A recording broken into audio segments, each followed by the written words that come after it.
Welcome to the Social Workers radio talk show on WCDB Albany 90.9 FM with co-hosts Dr. Eric Hardiman and Alyssa Lotmore. Here at the Social Workers, we address issues important to our communities with social work students, alumni, and community partners as our guests. As part of the University at Albany School of Social Welfare, we hope to take social work beyond the classroom and agency settings and directly to the public, because the public is the client. Catch us on air, online, and anytime.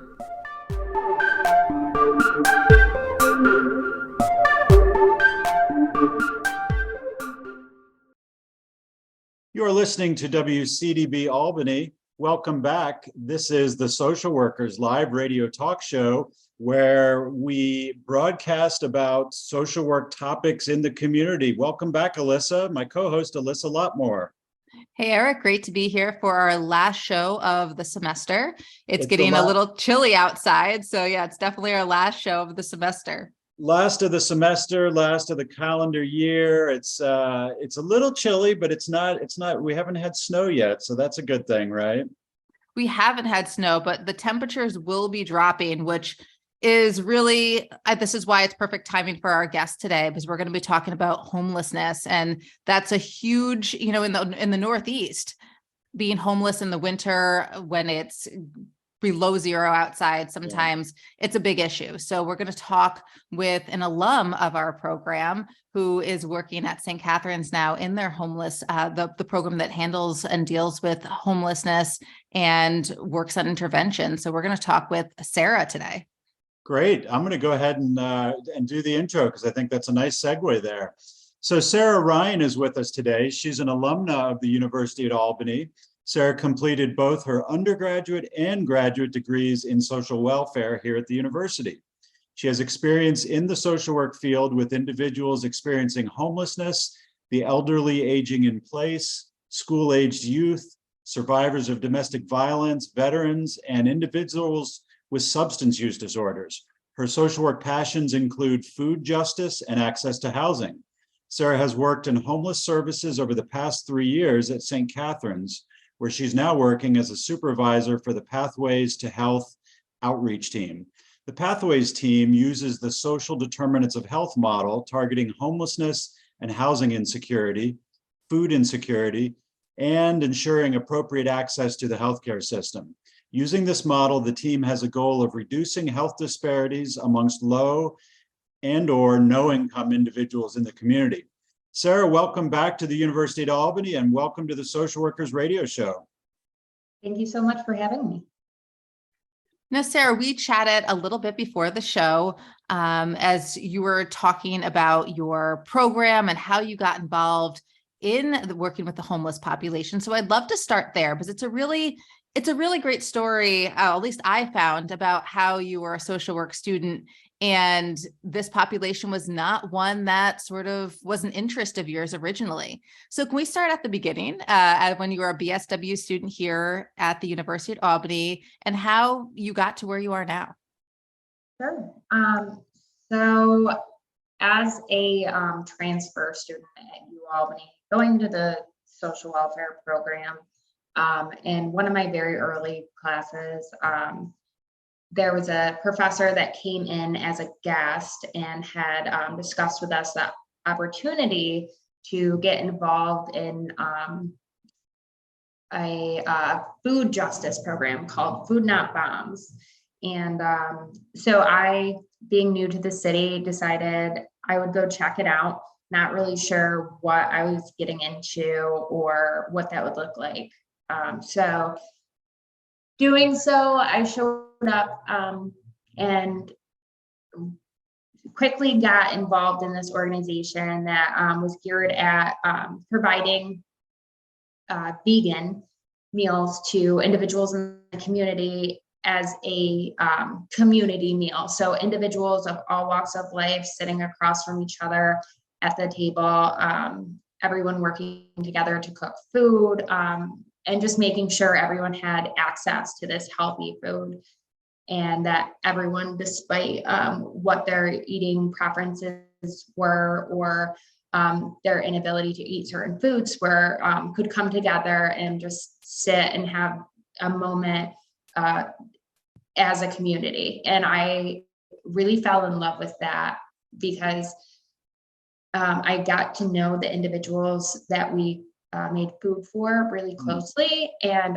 there was nights that I sat across from them and ate dinner with them, and we would just talk about our day. And I thought that was really, it gave me an idea of what community actually means.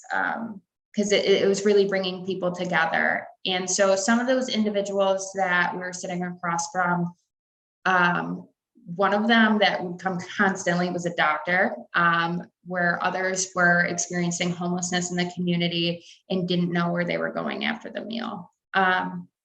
So that's really what sparked my interest in homeless services. And so going into my master's degree, when I was writing down my areas of interest for my field placement, I kind of rerouted from my purpose for going into social work, which was to work in substance use, to stating that I wanted to explore homeless services. And because of that, I was able to get connected to St. Catherine's, where I was an intern in Project Host for my first year of my master's. Great. And that program allowed me to kind of learn the ropes as far as homeless services went. And we worked to help individuals as they went from either living in a shelter or living on the streets, and help them transition into supportive housing. From that, my internship ended a little bit early because of COVID. And as that was wrapping up, I was looking at new internships and where to go from there. And I was offered a job from St. Catherine's to stay in the homeless services field as I went into my second year of my master's. So instead of staying with Project Host, it was a new program that they were just developing, and it was called Pathways to Health. So I was one of the first caseworkers on the team. And then as years went on, I gained more and more experience and ended up as where I am now. So as a supervisor for Pathways to Health.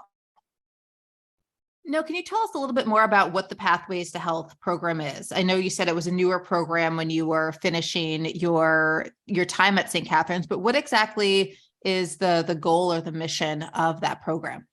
So the purpose of Pathways to Health is to help individuals to connect to the healthcare system and increase their overall mental and physical well-being. So in order to do so, the program uses the social determinants of health checklist, which looks at different areas in an individual's life that we can connect resources to assist them with. This can be if an individual is lacking income, either through lack of employment, lack of benefits, or lack of even education to help them increase their income. And then also improving the physical environment of the individual. If they are experiencing street homelessness, helping them to apply for shelter and helping them to apply for housing, connecting them to the coordinated entry housing system and other housing programs within the community. As well as connecting them to different kind of healthcare services, whether that be Medicaid in general, connecting them to primary cares, mental health providers, specialists, dentists, and then of course, connecting them to food. We try to connect them to food immediately. So we have food resources in our office and in our outreach van that we can supply them with immediate meals, as well as connect them to their local food pantries, make sure they have access to SNAP, making sure they know about the community meals and all these resources our community has to offer that can be really supportive of them. One of the things that's so interesting about what you're saying, Sarah, is that, you know, and I think lots of us in the social work field know this, but folks that are listening may not have considered it, but that individuals and families who are experiencing homelessness or the threat of homelessness even often intersect with multiple service systems. You know, they interact with the healthcare system, with the, you know, the legal system, with the housing system, with, you know, all sorts of different providers, including housing and homelessness providers. And often, you know, I think one of the real risks for folks that are in that, you know, precarious kind of situation is that they can fall through the cracks between these systems. And so part of what I hear you saying, I'd love to hear you talk a little bit more about it, is sort of the holistic approach and how this social determinants of health model really looks holistically at all the needs that an individual might have. Yeah, so the social determinants of health views healthcare as so much more than just, you know, when you walk into a doctor's office or when you're in the hospital. It's everything surrounding an individual's health and well-being.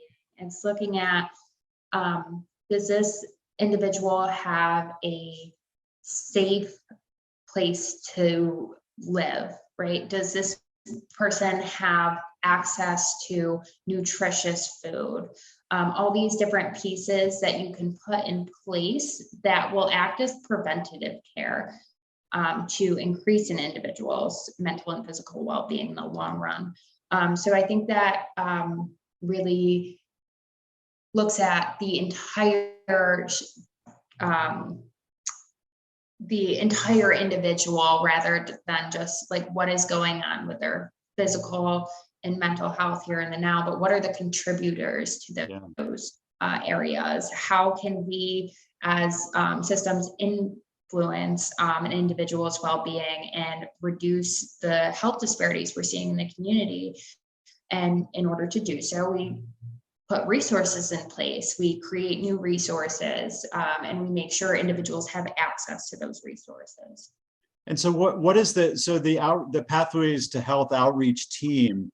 Can you talk a little bit about sort of the team aspect of that and how that works? I mean, does the team connect with individuals who are homeless and then serve them for a long period of time, or is it a fairly short relationship and then they get folks stabilized? What does it typically look like? Yeah, so it starts off with, I guess, how we meet individuals. We meet them in an outreach setting as well as receive referrals. So we meet them where they're at. So that can be, we meet them at food distribution events. We meet them at the shelter.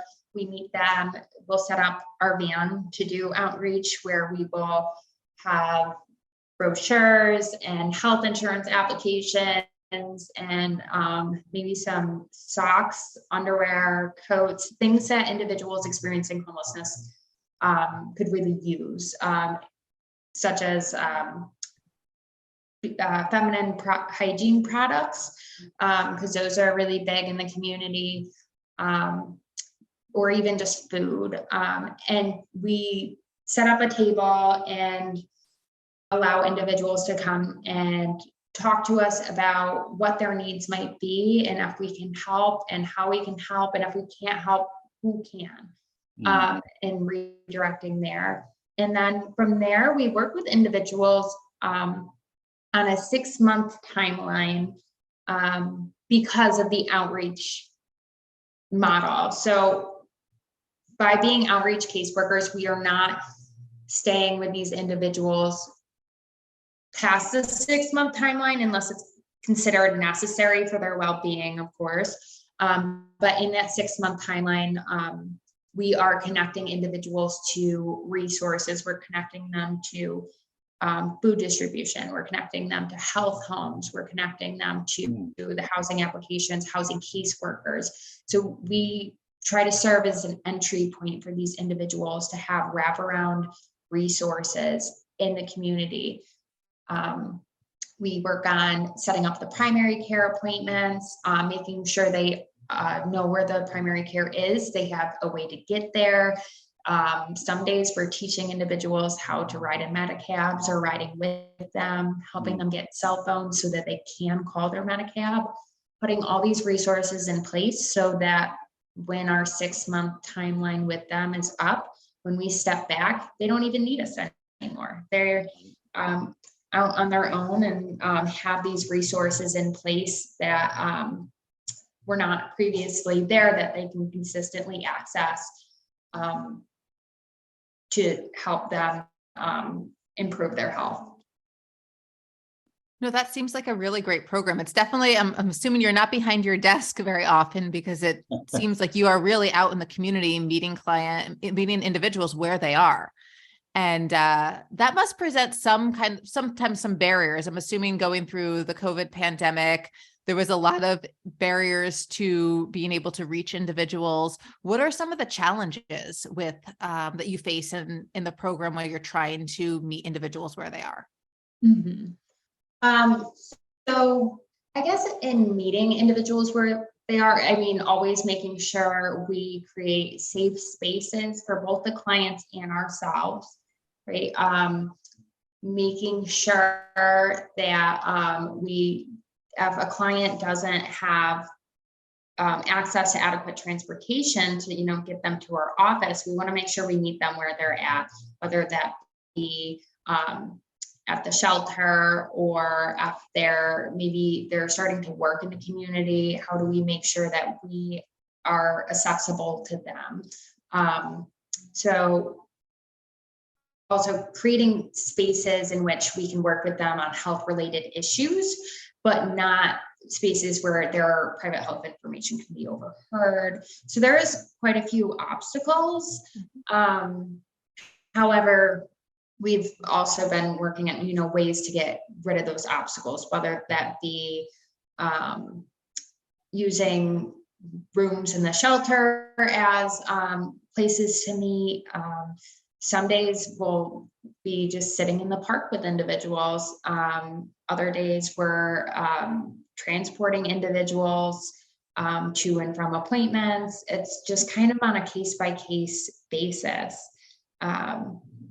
But as far as COVID goes, COVID really shook things up, because the individuals we work with, if they were experiencing homelessness during COVID, they experienced it very differently than somebody with housing may have, because in a time period where so many of us were told to stay at home or just social distance, if you don't have a home, you can't stay at home. Right. And you have to continue to, whether you're street homeless or you're living in a shelter, you're at higher risk for COVID. You're interacting with individuals at a higher level, or you're secluding yourself and without the ability to, interact with other people in your home or talk to them via cell phone, right? Because if you're experiencing homelessness and the buildings you charge your cell phone in are shut down, and your social groups are shut down, whether that be in-person therapy or just general community events that you can access are kind of going away. It's a different experience of homelessness, of COVID during homelessness, than other individuals who are housed in the community may have experienced. Now, did you see an uptick in individuals who were experiencing homelessness because of the pandemic? I mean, so many people had been losing their jobs, and there was just such somewhat chaos in society as a whole. Did things change for you doing intakes? Was there a surge in individuals? Was there more mental health needs? I mean, did you notice anything that was different because of the pandemic and all that, the ripple effect of it? Yeah. So I know that we were getting a very, very high number of referrals for individuals specifically with COVID. because during this crisis, we're trying to act fast, and how do we, help individuals who are experiencing or who are COVID positive, who were previously in shelter? Where do these individuals go? And for a while, these individuals were being sheltered in hotels. But when you shelter individuals in hotels, yes, it helps them to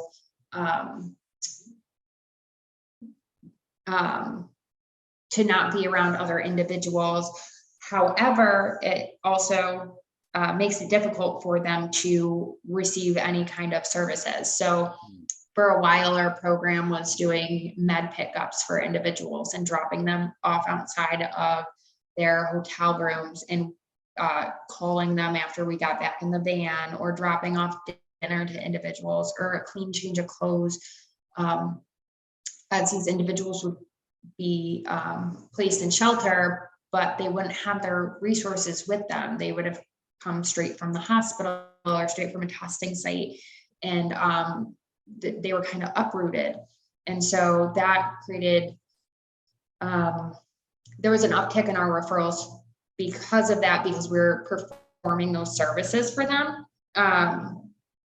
And then, let's see.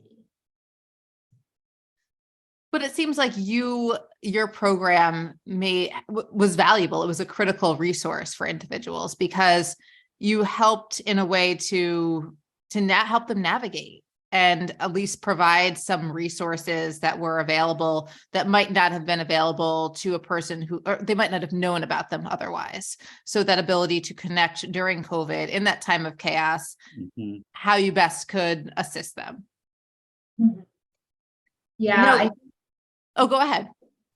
Yeah, I think it was a lot of just kind of getting creative in a time of crisis. How do we work around this situation it's unavoidable? So where can and how can we be of assistance is really what it falls down to. One of the, sort of ongoing challenges that I think about in relation to homelessness, and as it intersects with social work, is often that it feels like we're fighting an uphill battle to increase the amount of empathy that, sort of folks in general society have for individuals experiencing homelessness. And I guess I'm wondering, you've done this for a couple of years now, if you've seen any change in the stigma related to homelessness and sort of public views about homelessness. Have you noticed any changes in the past couple of years in that? I guess it kind of goes back and forth a bit. We see it's kind of hard for me to measure outside of I guess looking at how our workers work with individuals that are experiencing homelessness, and then looking at the general population. And so I see every day we kind of, in our office, we're always talking about like what is changing, what social problems our individuals are experiencing, what barriers are in place, as far as individuals receiving benefits or accessing housing. And so I see those being tackled little by little in the community as well, whether it's new grants coming out to assist individuals, and new resources in the community coming to help out individuals. If we look at like over the past couple of years, just resources that have popped up in our community, some that come to mind are Eden's Rose has a program that was a produce pickup that helps individuals to access food, healthy food consistently throughout the week, 4 days a week, passing out fruits and vegetables for individuals, which is essential because individuals experiencing homelessness don't have storage or places to refrigerate their food. So having a consistent way to access food is huge. Or the LEAD program in Albany, which is the law enforcement assisted diversion group.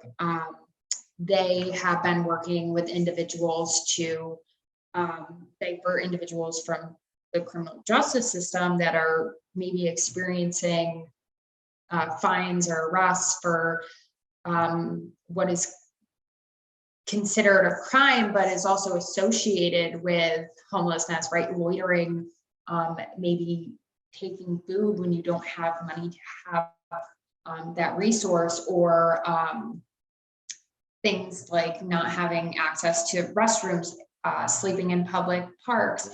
Right. So working to kind of decriminalize homelessness in that sense.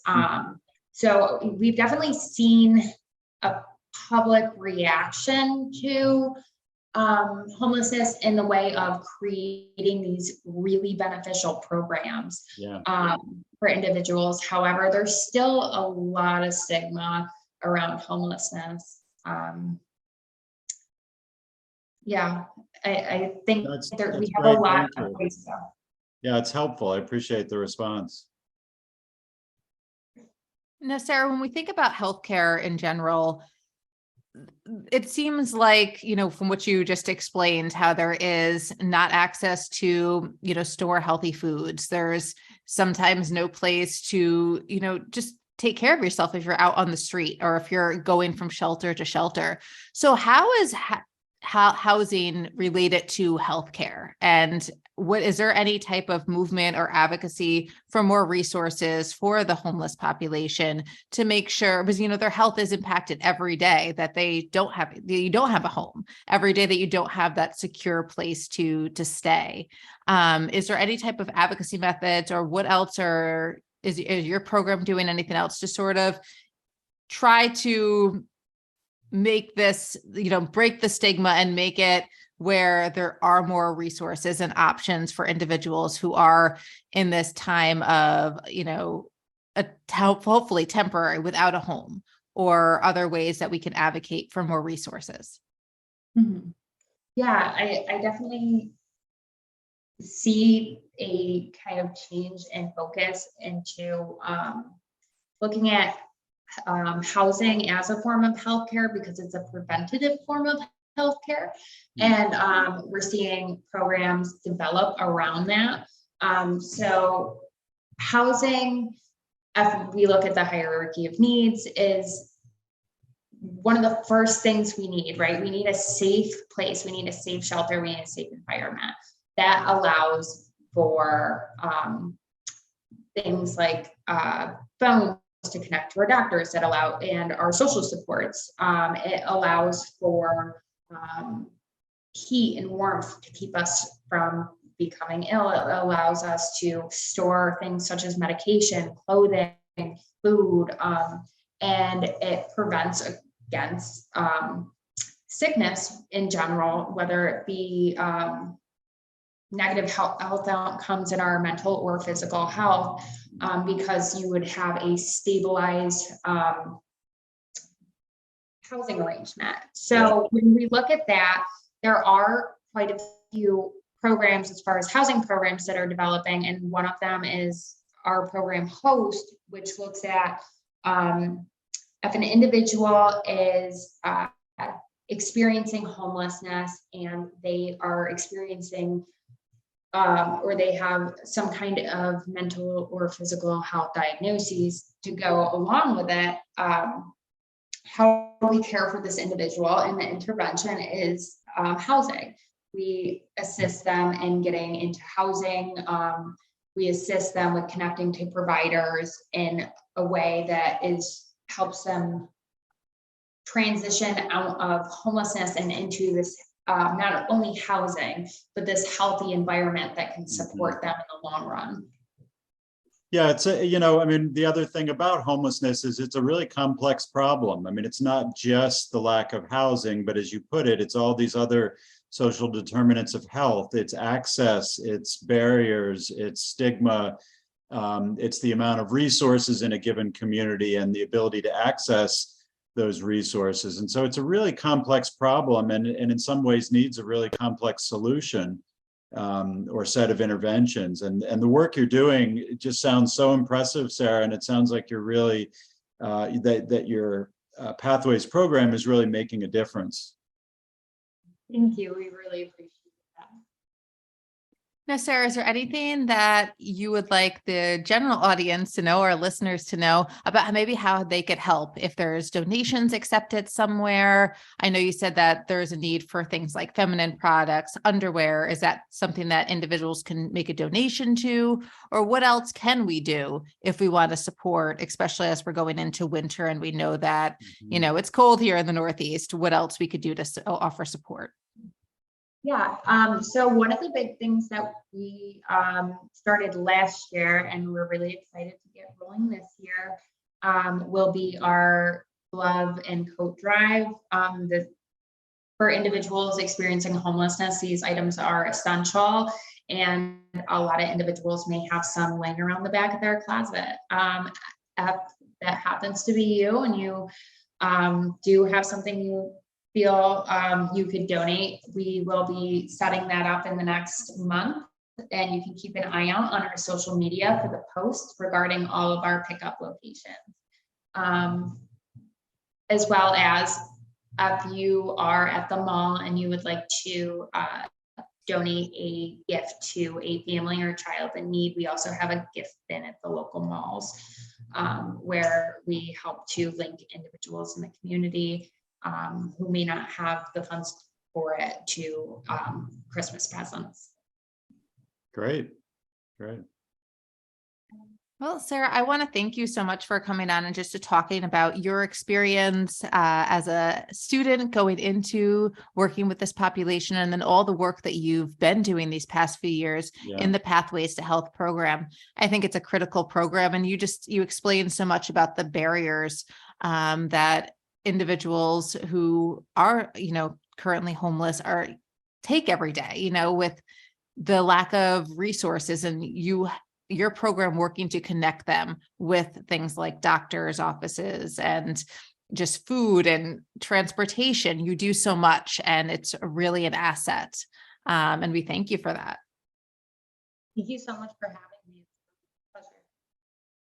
Yeah, it's great to hear what you're a great example of what our social work alumni from the University of Albany can achieve in the community, and really making a difference, working across systems and across barriers in a given community. So thank you for all of that. And thanks for being a guest. Thanks so much. So you've been listening to the social workers on WCDB Albany. And Alyssa and I have been talking with Sarah Ryan. Sarah's from St. Catherine's here in Albany, where she is a supervisor for the Pathways to Health outreach team. We've really enjoyed our conversation with Sarah, talking about homelessness, talking about COVID, talking about community collaborations and resources and social determinants of health, and lots of very, very important topics facing people in the community who are experiencing homelessness or who are even at risk of homelessness.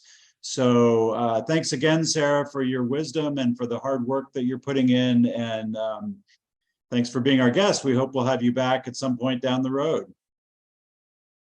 Thank you so much.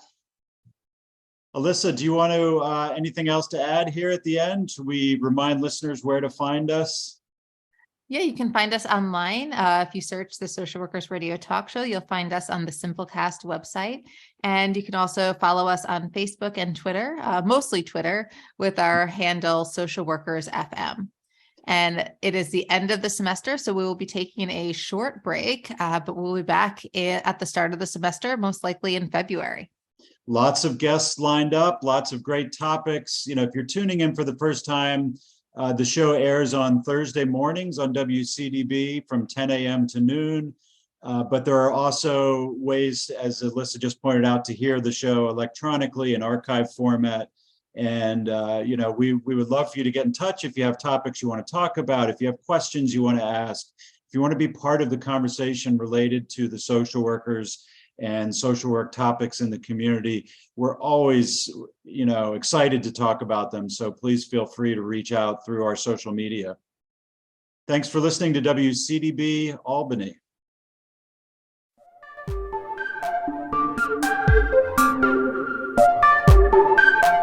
you.